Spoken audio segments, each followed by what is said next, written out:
Okay, so we're back and we've done a little bit more work.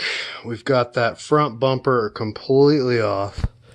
We went ahead and removed that so we can gain access to the lower traction bar for a higher lift.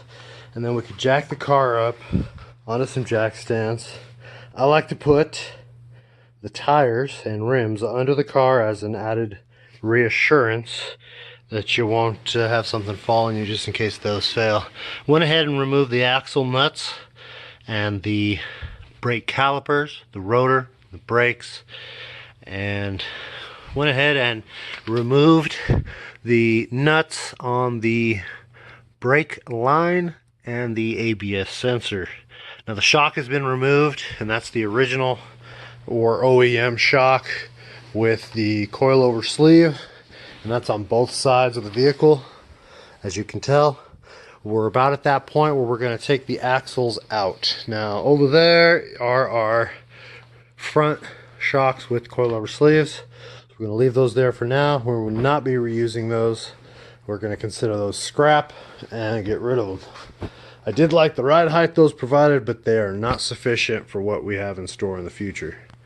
So as you can tell, we've got the battery tray, the battery, and the starter removed.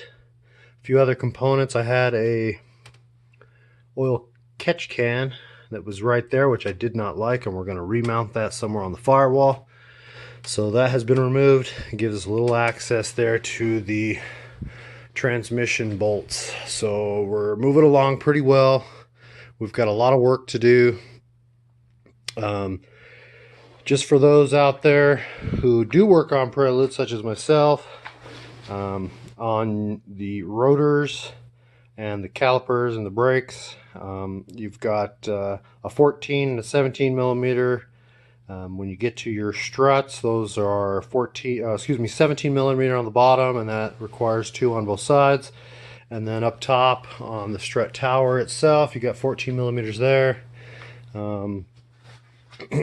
Not much more. I mean, you can find most of that stuff online, so it's not a big deal. But we're moving on. We're going to get some stuff done, and this is me signing off for now.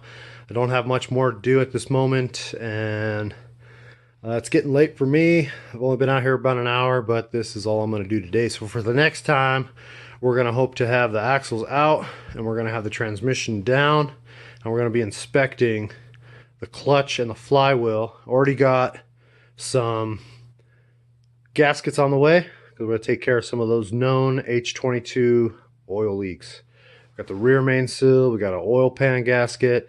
Likely we're going to have the VTEC solenoid, and over on the opposite side with the oil filter, you've got the oil cooler seal or gasket that is known to leak. And if you ever get that, that thing puts oil everywhere.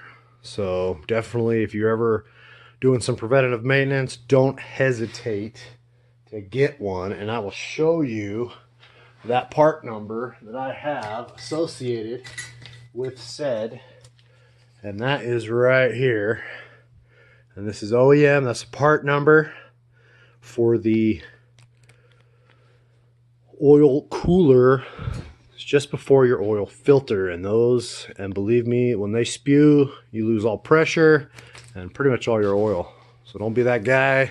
Do preventative maintenance. This thing cost me like $3. I bought several of them just in case I wanted to replace it in the future. Always a good thing to do.